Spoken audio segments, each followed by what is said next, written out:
autonomous tradition, both in tefillot, in prayers, in learning, in kashrut, etc.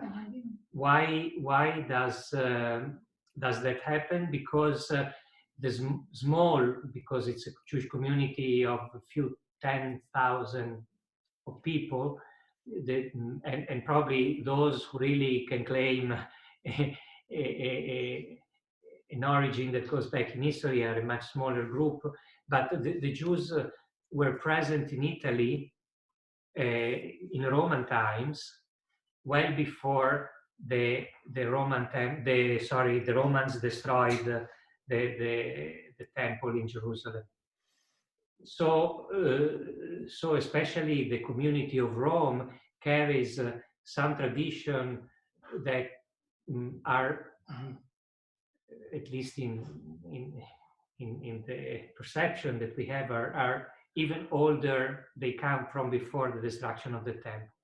And this leads us directly to Pesach, because some Roman families or families that have been influenced by the Roman tradition do eat roasted lamb on the Seder. Wow. Which they claim they did when the temple took place, and so they continue to do, just to give an example. Now, what is in very quick overview of the history of the presence of the Jews in Italy, I think is interesting. As I said, there were communities probably throughout Italy, but certainly a very large community in Rome in Roman times. We have news of this even from Roman sources, of course, Josephus Flavio, but also Tacitus or other Seneca, other Roman authors. Some were pretty hostile to the Jews, but they comment extensively their presence and their tradition. In Rome, for those of you who have traveled to Italy, there are catacombs, that is to say, tombs in sort of underground settings that were used by early Christians, but there are Jewish catacombs that were burial places for the Jews of Rome in early Christian times. There is one of the oldest remnants of a synagogue, or probably the oldest outside of Israel, in Ostia Antica, which was the port of Rome. There is a synagogue from around the first century of the Common Era.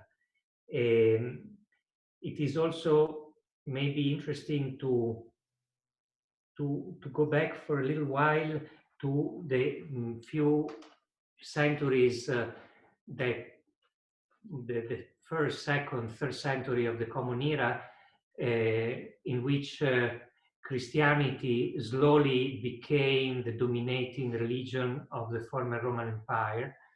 It is interesting, I think, because before that happened, there was most probably a very strong fight between Judaism and Christianity for the soul of the Romans. And we know even from the Talmud that Jews did much more extensively proselytism in those times, and they proselytized so heavily that Joseph Flavius says that in his time, 1 Roman citizen out of 5 was Jewish.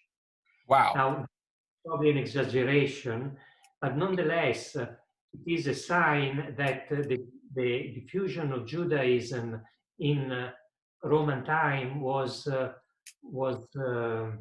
large. How do we know they proselytized? Not only by the size of Jewish community all over the Mediterranean, which was so large that was not probably justified by descent, but we know it from the Talmud itself. Everybody knows the episode of the proselyte that goes to Shammai and has to be converted on one. Sure. And he's turned away, but Hillel converts him. Now, this little story tells us that there were people who who came to be converted, and that at least in some cases they were easily welcome. But there are more stories in the Talmud, I think, more interesting, and they concern Onkelos. Onkelos is the famous translator in Aramaic of the Torah, and Onkelos was himself a convert according to the Talmud. I think there are 2 or 3 different ideas that he was the grandson of Adriano or of Titus. Anyway, he was a convert, and the Talmud in Avodah Zarah says that at some point the Roman got tired of his ability to bring Romans towards Judaism and sent a legion to arrest him. And Onkelos responded by quoting verses of the Torah, and the whole legion converted to Judaism on the spot, says the Talmud. So these are just examples of even Jewish sources, because there are also non-Jewish sources, that show how in those centuries Christianity and Judaism were both appealing to a dying pagan world. They offered religious ideas that were appealing, and they competed against each other. So be it by way of immigration, of establishment of communities, or by way of conversions, the Italian Jewish community in those times was probably one of the very large Jewish community outside of Israel, together with Egypt, Alexandria, and some areas of Persia.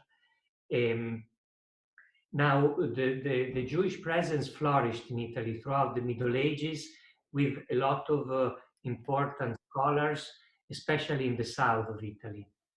When the south of Italy fell under the control of the Spaniards in the early 1500s, all the Jews of southern Italy were either converted or expelled, just as it had happened in Spain in 1492. Notable scholars of earlier time are probably known to you, but I mentioned 2 of the 15th century, the late 1400, that are still studied in many yeshivot. Ovadia mi Bertinoro, or Bartenura, as he's called, who wrote a commentary on the Mishnah. He was born in Bertinoro, which is a town about 50 miles from Bologna, in 1455.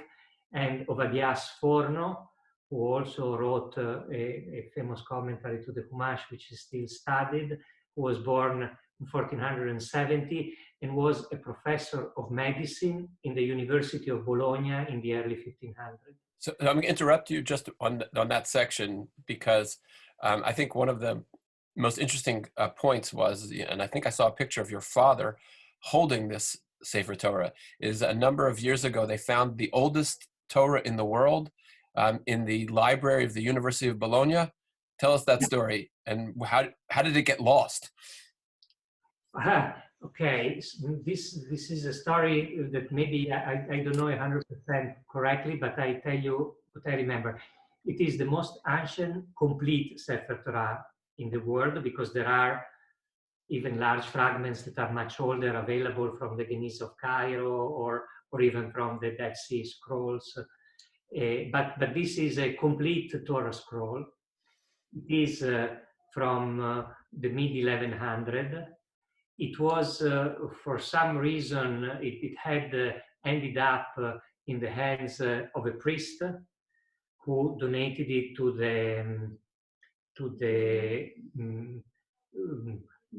a public library of Bologna that eventually became part of the university library later.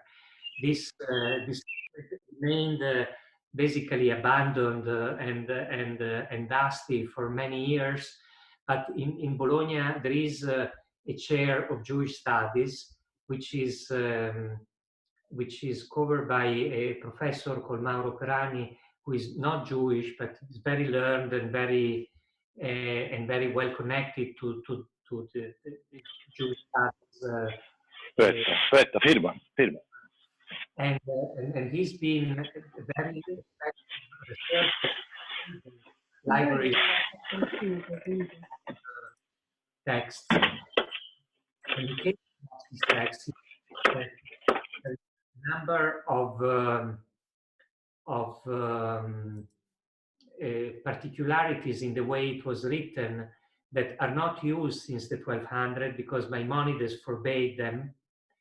And so he advanced the hypothesis that it must have been older than the 1200. Then I see. they managed to do a carbon test on the not paper, how do you call it? Parchment. Parchment. And could date it to the 1100. Yeah.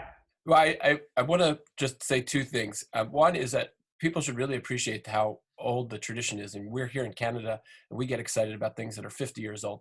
I want to just share my screen for 1 second. The Italians have the best style. This, by the way, is the Aron Kodesh of the Panovich Yeshiva, which was taken from Italy. It's absolutely stunning kind of artistry that you get in various Italian synagogues. And many of them have been, I don't know whether you want to use the word, they've been transported to Israel in different formats. But if you tour the synagogues of Italy, probably the most famous of which are the ones in Florence and Rome, Tempio Maggiore, and I forget what the one in Florence is called. But they're absolutely stunning. But there are many other ones near where Guido lives. There are some in Ferrara. I know many people have been to the ones in Venice. But I want to just shift the conversation a little bit, because Ada, I'm going to turn this question to you. What is your favorite Passover Italian tradition? And people are really dying to hear about the food. I can tell you that right now. So what is the specialty of the Italian Seder from a food perspective? So two questions. One is the traditions, and two is the food. Okay, so I've always had, since my childhood, I've always did the Seder here in Italy, in Bologna. My grandmother's in between my grandmother's house and our house. And it's been a tradition that I have to admit I underestimated until I spent my year in the US. Because the moment I experienced something different from what I was used to, I really, really realized how much I appreciate and how much our traditions are important to me. Because besides the amazing taste of food, it's also something that means home to me.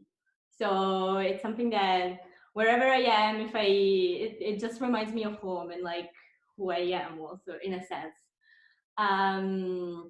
I've started actually learn about the culinary tradition, how everything is done this year. Because I have to admit that until last year, all I did was just eat and appreciate. But this year, I actually helped my grandmother and also my mother a little bit in the preparation of some of the most typical dishes that we eat during the Seder. Give us examples. We need those. Yeah, sure. They will be explained after. Okay. In much more detail, I think. But usually during the Seder night, because we have like specific dishes for the night of the Seder, but also specific dishes for like the lunch the day after. And it's always the same, and it's just for those 4 days, but it makes them great. And during the night of the Seder, usually we eat a soup. The main course. So actually the starters is eggs, Italian tradition uses a lot of eggs during Passover, but as also many other traditions. But they're cooked in a specific and certain way that makes them very, very tasty. Second course usually is a kind of soup made with a specific kind of matzah that, as we realized when I was in the US, it's not present in the US, and I assume it's not. Yeah. If it's not in the US, it's probably not in Canada either. Yeah. Okay. These are the eggs. They look like eggs. They are very dark. Wow. Looks like an avocado. They cook for many, many hours, either with onions or with meat. They cook for 7-8 hours. Okay. Wow. Something also Sephardic Jews do, but we will maybe come back to that when we do. And these are the unusual matzos that we use here. I don't know how much you can see them in detail, but they are very thick. They are made in France now. They used to make them in Italy as well, but wow, amazing. Okay, he's going to take another like normal matzah just to compare the. But this is the brand. I think It's French made. Okay. Wow. This will become more interesting as we speak, but this is the classic matzah from Israel. This is twice as thick. I don't know if you can. Yeah. And yeah, so this can be boiled and remain in big pieces. Is similar if you want to pasta. Really? Okay. Like, it's very hard to eat. It's a bit when it's uncooked, it breaks. Toothy. Gotcha. It's al dente, I think, as you would say. Very much al dente. Sorry for interrupting, Ada. No problem. Go ahead, Ada. So the soup is actually made with that thick matzah because the consistency remains more thick, and it gives more consistency to the soup itself.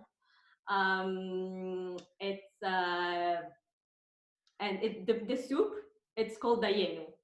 We call it dayenu, or it's called Everybody calls it dayenu. Okay, it's called dayenu because it starts cooking when we start singing dayenu. Oh wow! Yes, I love that. For the matzah to become soft enough to eat it. Oh, okay. So when That's we start great. with the seder, we put that matzah broken in pieces in the soup. In a meat soup is a Now, yes, you describe the recipe. No, but no, you carry on. You finish. No, my grandmother was specifying that the broth in which, because the matzah starts cooking when we start singing dayenu, but the broth it's a meat broth, and at the end the soup is made of like those matzah pieces, but there's also like chunks of meat of various types, in particular goose. Chicken, and goose, and tongue, and veal tongue, and veal. Chicken, and veal. 4 species of meat that Wow. are chopped in little pieces. Wow. Fresh peas, all together. And everything else. I'm sorry I have to wait a whole year now. This is really unfair. Now, the peas are another piece of conversation because, as you know, Ashkenazi Jews don't eat peas, beans, etc. Right. While we do. No, we do because they are fresh. For Pesach, we have all the fresh vegetables. So peas, artichoke, the Romans eat a lot of artichoke. We have the salad is fresh. Everything is fresh. So it's not forbidden to eat Right, peas. right. Dry peas they are not used here. Right, right. Fresh peas, spring peas. Okay. So this is one of the other different things from the Ashkenazi. We have a lot of, you are lucky, we have a lot of fresh vegetables from the north of Italy to the south. I see. The tradition is very, very different. So if I might interject, we have told you that we use an unusual matzah. My mother and Ada have mentioned these meats. These meats, they will speak more about them because they are probably the most unusual thing. They are salted meats that are prepared for months in preparation of the Seder, and they interfere then with all the other recipes that we use in the time.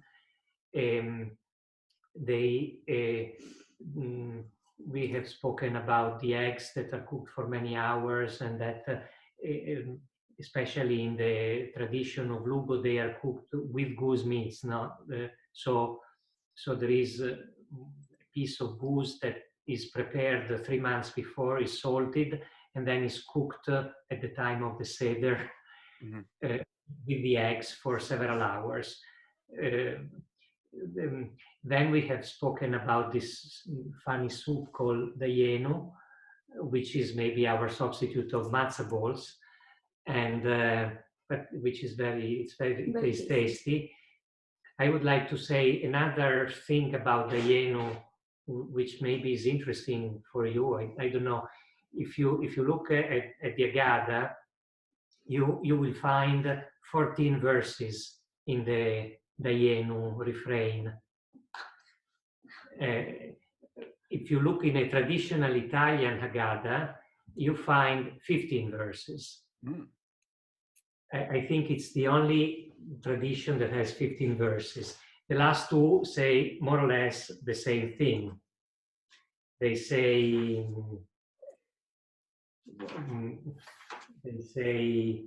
Ilu iknisanu l'Eretz Israel velo banalanu et bet hamikdash dayenu, Ilu banalanu et bet hamikdash velo banalanu et bet habechira dayenu. Why is that? Because apparently in the old times there were 15 verses, the last one being, if you hadn't given us the Bet HaMikdash, but if you had given us the Bet HaMikdash, but you hadn't given us the Kohen HaGadol, it would have sufficed.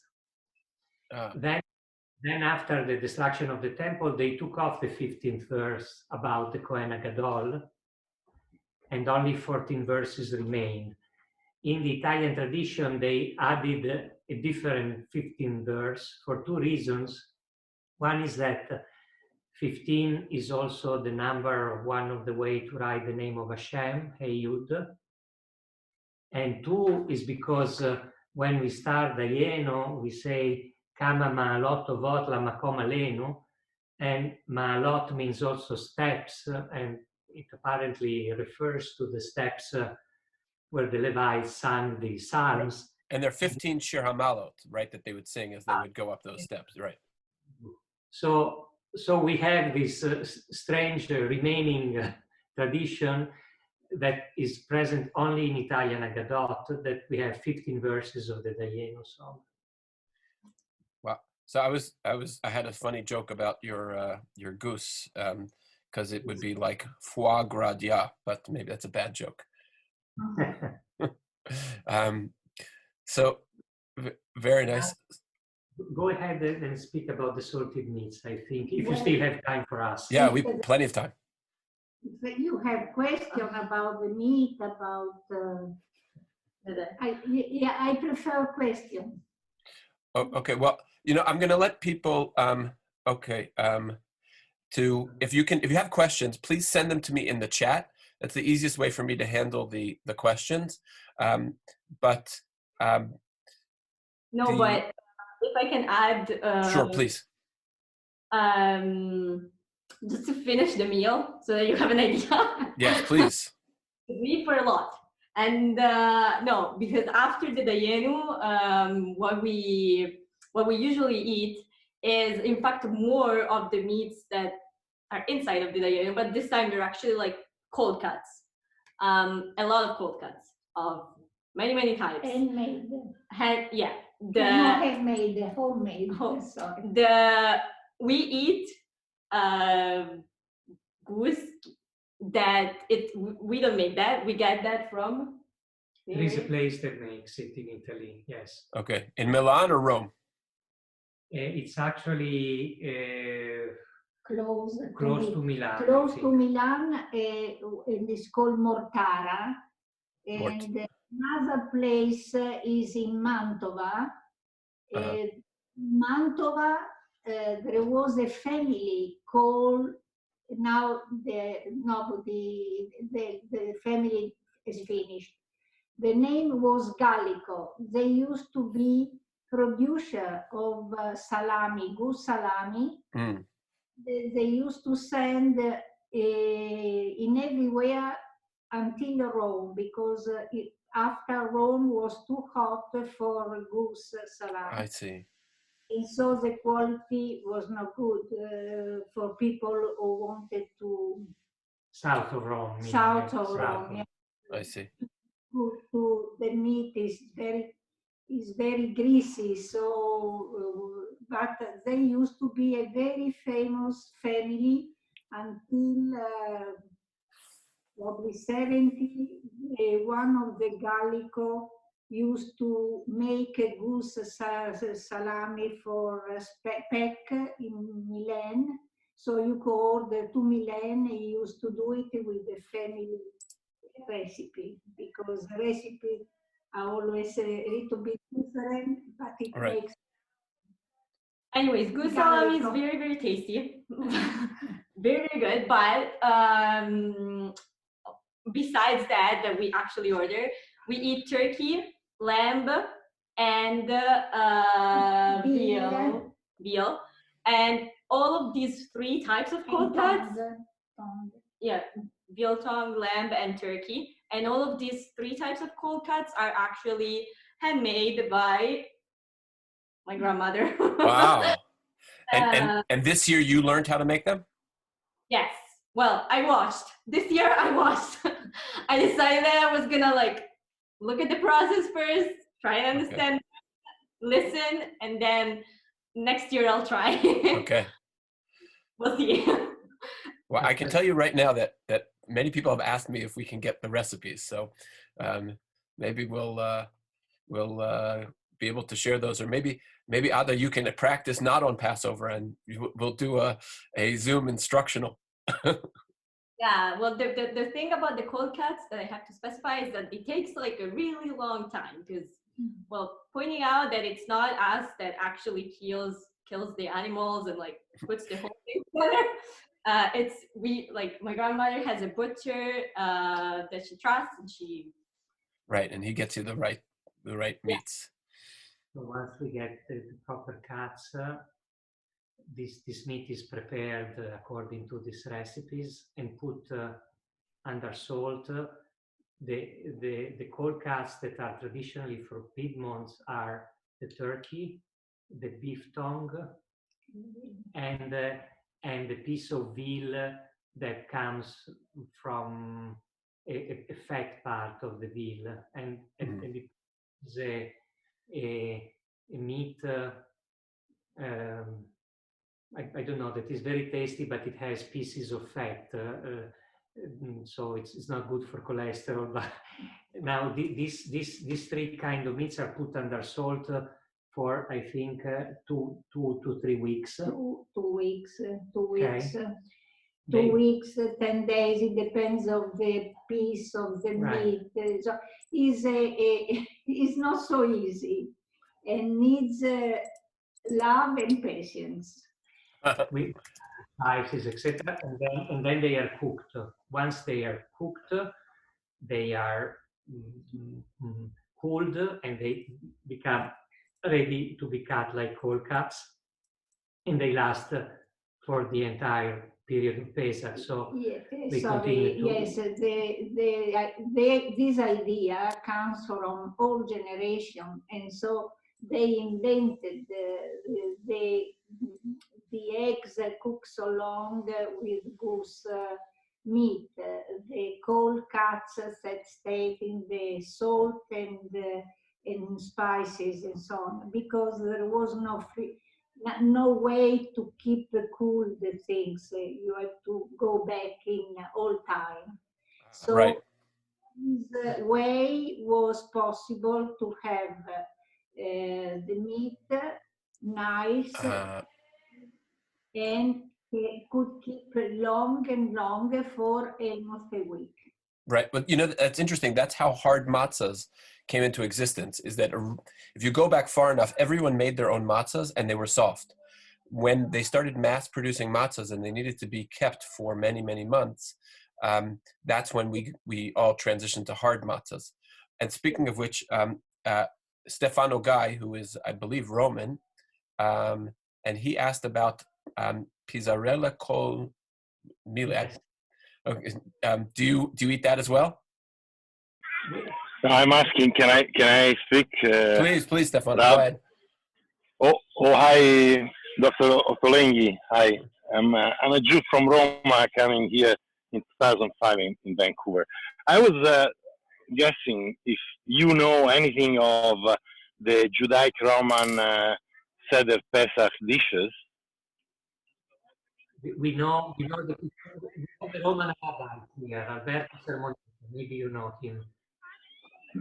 I was asking to Rosenblatt to ask you if you know the dishes of pizzarelle con miele, that they are the famous fritters that we do during Pesach using the matzot and those kind of things. Yes, we know them. We know how to because we have a Roman rabbi in Bologna.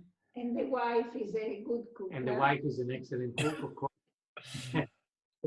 So we know those, but we don't. Yes, we do them occasionally, but we don't do them for the Seder because we use other cakes that are. Yes, of course. It's not the Bologna or Lugo tradition, of course. Thank you very much. Yes, now the piece of meat that comes from Lugo is the quarter of the legs of the goose that are cooked with the eggs. Those are something that we learn from an originally part of the family coming from Lugo called Sinigaglia. Now these are salted for at least 3 months before they are cooked with the eggs, and then they are eaten for lunch, not during the Seder. Is un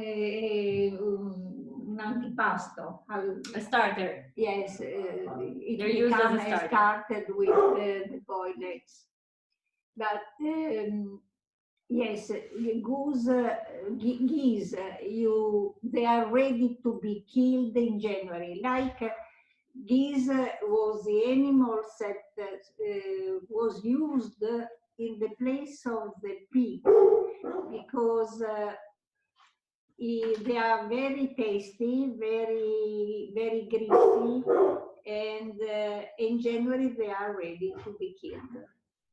Interesting.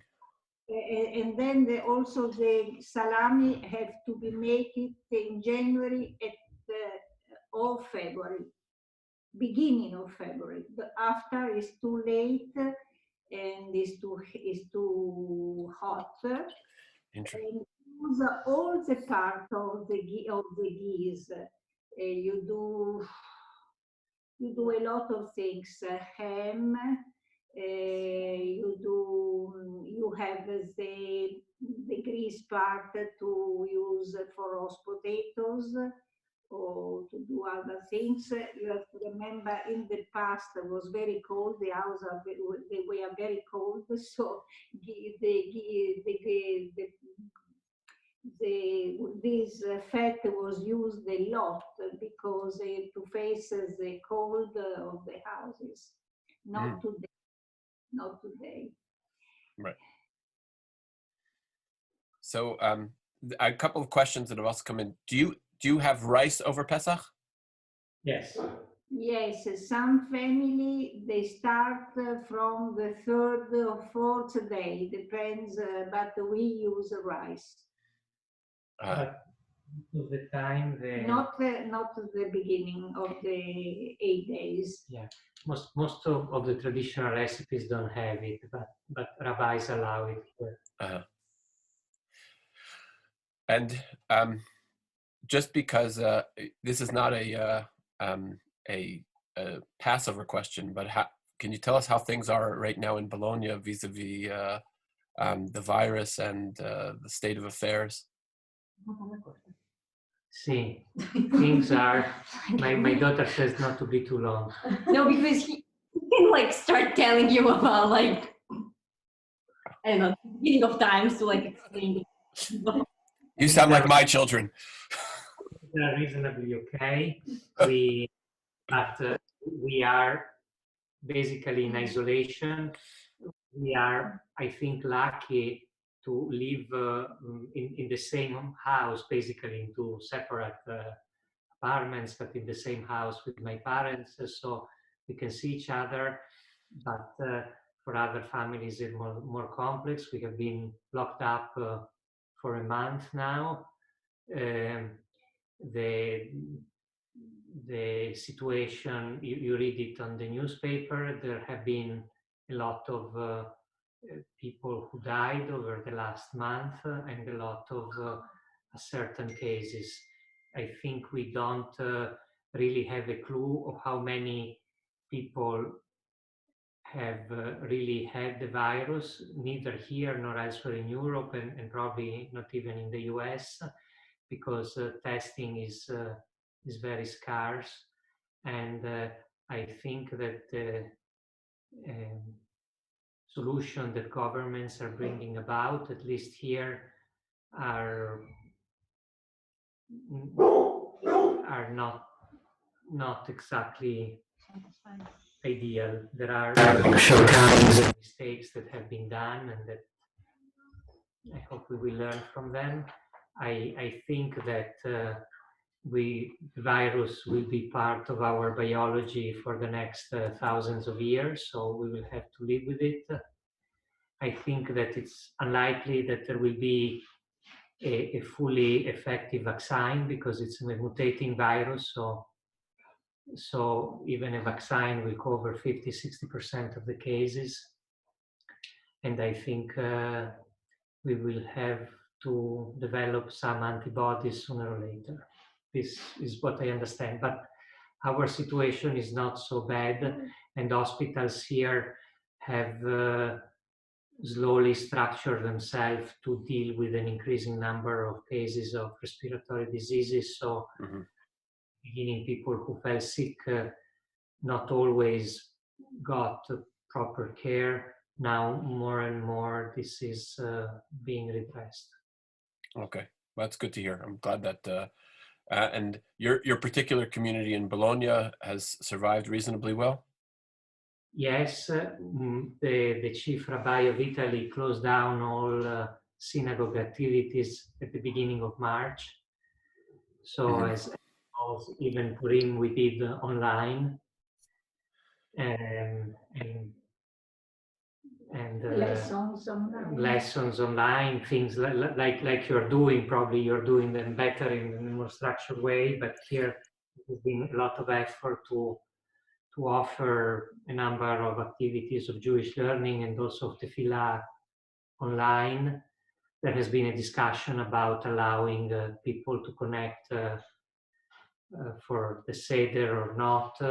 Rabbis here said no. Of course, some people did, some people.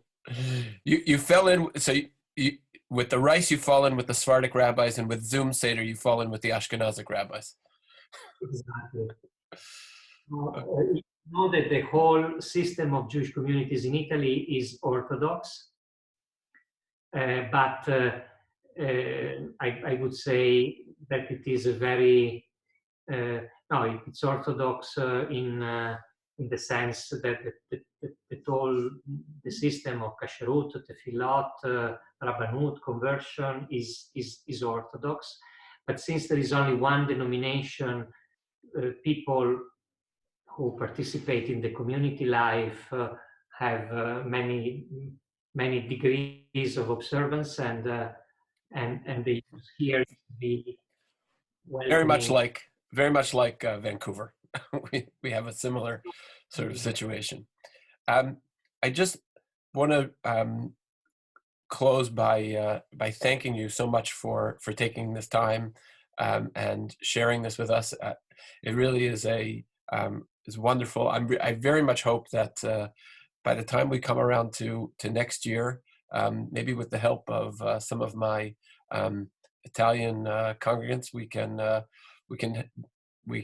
be able to try out some of these Italian culinary masterpieces.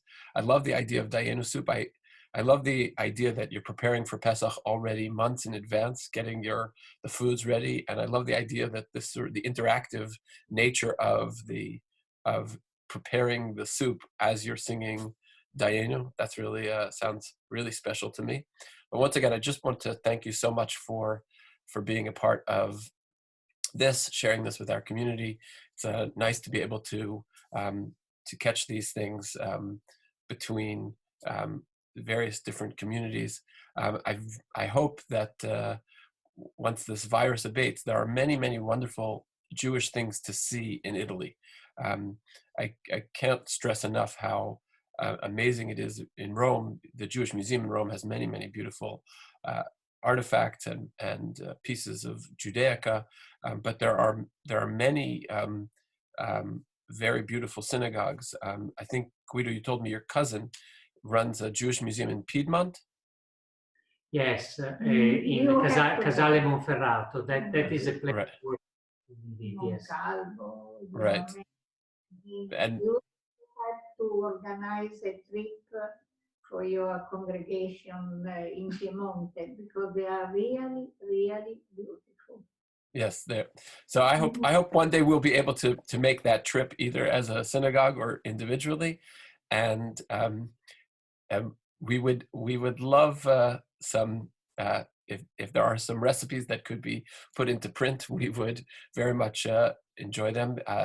I once heard on a cooking show that if you ask in North Carolina for the barbecue sauce recipe, everybody guards it closely, even though they're all the same thing. But if you go to the Loire Valley and ask any chef for his recipes, he will gladly share them with you. Which way does Italy fall on that spectrum? Do people share their recipes or guard them closely? We share. Share. Okay, fantastic. Well, thank you so much. Thank you, Nicoletta, Guido, Ada. It's really a pleasure to share with you. Our best to the whole family, and Chag Kasher v'Sameach. And I have this pun that I've been sharing. We end the Seder with Lashana Haba Yerushalayim Habnuya, next year in a rebuilt Jerusalem. But I like to change the Amen. verses with Lashana Haba Yerushalayim Habriya, next year in a healthy Jerusalem. So Amen. Amen, Rab. We'll get all of those together. All right. Thank you so much. Thank you so much. Ottolenghi. Go Italy, go Italy. Bravi, viva Bolgna. Ciao. Ciao.